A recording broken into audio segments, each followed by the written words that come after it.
Ooh, what's going on, my childish childs, and welcome to the OCG Metagame Breakdown number 1 and 2. 98 top-performing decks from 17 tournaments that were held during the span of what seems to be a little more than a week. And of course, you might actually be shocked at seeing which deck is dominating the OCG right now is Tier Elements. Oh my god! I had no idea! And of course, before we get into further details, friendly reminder to like this video and subscribe to my channel. And again, as always, massive shoutouts to Akira and Road of the King for always providing these absolutely magnificent, beautiful articles. And now let's jump right into it. Alright, so again, Tier Elements, ridiculously good, 48%, like this makes no sense. And by the way, this is 48% that are topping, but the actual decks that are winning, it's more like 90%. Like, Ishizu Tier Elements is winning almost every single event back to back to back. So yeah, it's always getting first place. Don't go thinking that Others is competing with Tier Elements. No. Others is now like a rogue deck. Yeah, it's usually Others is tier 0, but now it's... I know, I love making that joke. Anyways, SPLIGHT, second place. Not really surprising. So the most popular build is SPLIGHT Pure. So without the evil twin monsters, etc. And then we have Brave Token, Cyber SPLIGHT. I don't even know what this is. This might actually be really good in the TCG, so if you know how to deck build very well, and if you're well aware of the fact that, you know, without Max C, this deck is going to be completely different, you might actually have an edge over everyone else, because everybody's probably going to be playing a super standard version, so, you know, you gotta be at the top of your game if you want to catch people off guard. Anyways, the third best deck is also not really a shocker. It's Exorcister. Now, one thing that I will have to say, though, unfortunately, I have to stay very unbiased. Exorcister is seeing a lot of play because a lot of people really enjoy playing the deck, and it's topping a few tournaments here and there, but it's never really winning anything. And that's really an issue that I have. It's that, you know, Exorcister is a really good control deck in, not really control, but rather mid-range deck in the OCG. It doesn't lose super hard to Maxi, but it gets to play a lot of hand traps. It also gets to play D-Shifter, etc. So it does have a lot of very good matchup against Tier Elements and SPLIGHT, but in the TCG where Maxi is not really a thing, people are going to be playing super aggressive decks that might actually demolish the shit out of Exorcister. So I think it might be a little worse in the TCG than it is in the OCG, but that's really my call. I still believe that Exorcister is ridiculously good, but unfortunately right now, before a ban list, it will get overshadowed by Tier Elements and SPLIGHT. So these two decks are still going to be the two best decks in the TCG by quite a significant margin, because Toad is still not banned over here. So when we're gonna get SPLIGHT, it's going to be very reminiscent to the Dragon Ruler and Spellbook format if you have played Yu-Gi-Oh! Back in 2013. Anyways, the fourth best deck is something that is topping quite a lot and with a very good conversion rate. But again, the sample size is very small because not a lot of people are playing Flunderies, but the very small amount of Flunderies players are actually topping everything, but they're not going super far. They're just like getting top 16, top 8, and then they lose. So Flunderies, ridiculously good deck if it's your day, but if it's not your day and you start breaking or you start losing to one hand trap, then shit. And from here on out, we have the decks that are not doing anything at all. So Eldritch, I think this deck is kind of gone once and for all, I want to say, in the OCG at least. Medalche, alright, this is very interesting, but one of those Medalche listings should actually be in Tier Elements section, not really here, because it's Ishizu Tier Elements Medalche, so even the 47 for Tier Elements is not really representative because we have technically like freaking 50-something Tier Elements decks that are topping. It's just that, you know, sometimes we don't really mention it. So, for example, here we have this, and then we have Grass, Branded Predaplant, Tier Elements, Therion, and probably some other Tier Elements decks or whatever. Yeah, Medalche, very cute, and then SPLIGHT, Trabrigade. It's cute, but, I mean, come on, Trabrigade is just so slow now. You have to rely on so much, but yeah. Trabrigade Lyrilusk, I think someone topped Nats with Trabrigade Lyrilusk. Something crazy like that, but whatever. Drytron, okay, so this is obviously going to be better in the TCG than in the OCG, but still, Lawnmowing, Branded Predaplant, Tier Elements, Therion. Just stop playing the Therion monsters, man. They're just going to make your deck more bricky. I don't really know why this is here. Anyways, Ishizu Necroface. What the hell is this supposed to be? What? Is it like Hippo Turbo? Yo, sign me up. I'm down, man. I really want to freaking deck out people with Inferno Tempest. That would be funny, KW. Anyways, Kaiju Luna, one of my favorite decks ever, even though there's zero structure. Labyrinth, obviously. Go check out my combo video and deck profile that I uploaded today. I need 1,000 likes on this video, by the way, and also on this one. Anyways, Sky Striker. Oh my god, shoutouts to Ryan Yu! SPLIGHT at Emancipator. What the frick? By the way, this should also be here. What is the synergy, though? I don't get it.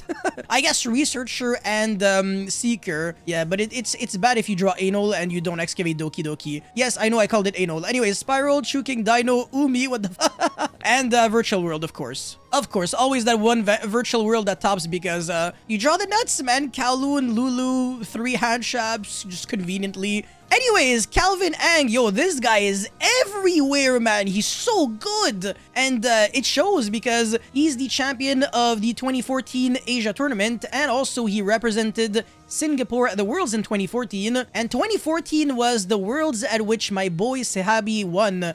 So yeah, that's actually freaking sick. Anyways, he went 9-0-1 and finished first in the Duelist Cup. We remember that because I actually made a video on this, so yes, this is nothing new for me. This is a 50-card deck with Lawn Mowing. And now you might be thinking, if you're playing Lawn Mowing, why would you be playing only 50 instead of 60? And the reason for that is because you don't want to have, like, just too many cards so you have a lesser chance of milling your Tier Laments cards. So this is like a good balance of playing close to 40, so you always mill your Tier Laments and your mills are really good. But also, you have more than 40 because you want to be able to mill like 8 to 10 cards depending on what your opponent's playing. But obviously in the TCG, that is not a thing. So that Grass Looks Greener is banned over here, whereas in the OCG, it's a 2. Now, that Grass Looks Greener is a complement to your deck and not really the main core and strategy of your deck. So you're not really trying to play Left Arm Offering because if you get ashed on Left Arm Offering, you lose the game. That's it, that's all. So yeah, we were never trying to go neck 5 just to get hit by one single hand trap and scoop. So yeah, that Grass Looks Greener. It's a cute card, but it's not the kind of thing that will probably make you insta-win when you activate it. Because in the mirror match, if you trigger the effect of Agido and Kelbeck, you can help your opponent very similarly to the Zombie Vampire. And that's the reason why a lot of people are adapting their gameplay in order to not really lose to those annoying cards anymore. Now, one extremely noteworthy thing with this deck list is the fact that every single Tier Laments monster is being maxed out at 3. And I actually really like the fact that people are actually thinking about this because when you're playing 3 of every single Tier Laments monsters, your Hafinis has a very, very high chance of actually being able to fuse, because if you go Hafinis, mill 3 cards that aren't Tier Laments or not, Kelbeck or Agido, you're not going to be able to do anything on your opponent's turn. So your Hafinis is more of like a shitty card trooper than a real hand trap. But obviously, if you mill something sacky like Shaddoll Beast and a Tier Laments, you're going to make Shaddoll Winda on turn 0, which is stupid. So unless your opponent actually drew Dark Ruler going first, it's kind of just game over. But yeah, very cute. And apart from that, nothing super interesting here in the main deck, whatever. I guess he has no outs to Mystic Mine if he's trying to play in the TCG. So that's that, because Polymerization, shockingly enough, actually outs Mystic Mine. Yes, because of the field spell. It destroys 1 card when you fusion summon. Absolutely freaking crazy. And yeah, by the way, the side deck is Zooking Alpha because you can jump over the monster that has the Dragon Buster Destruction Sword and it doesn't target as well if you're trying to use the effect. So even the monsters that are being targeted to by SPLIGHT Elf will still lose out to Zooking Alpha. This card is actually a really, really powerful 1 for 2.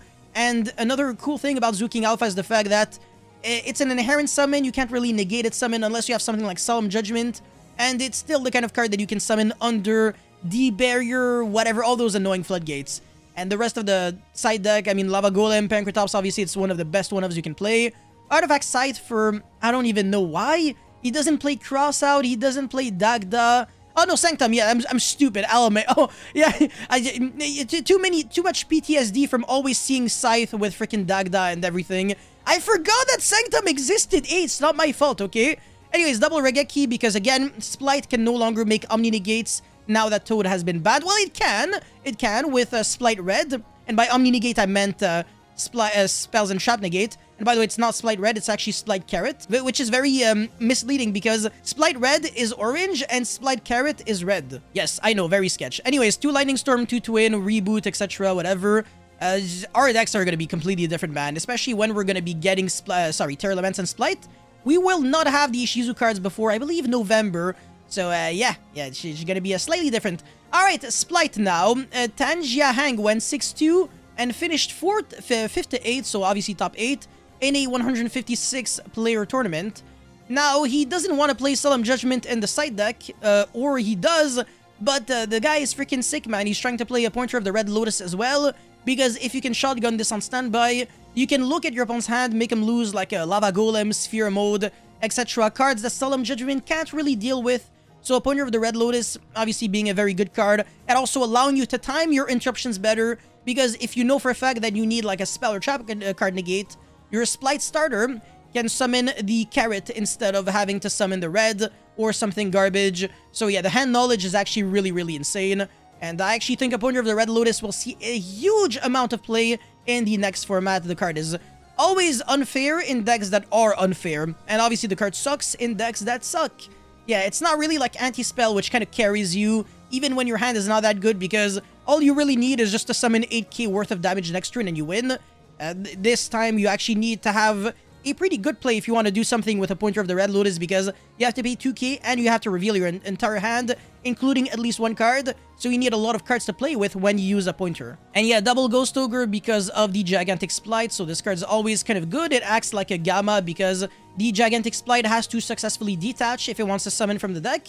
So if you Ogre it, it can't detach, therefore it doesn't summon anything, and it doesn't target as well, so even under SPLIGHT Elf zones, you can still Ogre, no problem, whereas you couldn't Veiler.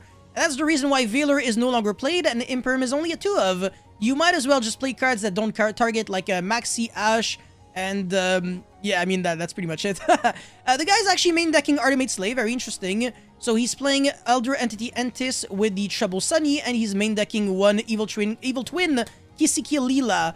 I think that's a little brick. He might as well just not do that at this point, because it's 1 Taketumborg and 2 Brilliant Fusion S cards, but if you're going first, these cards are useless, and this card is very bad. So I don't know if that's really what I would do personally. I think I would just be side decking this engine overall.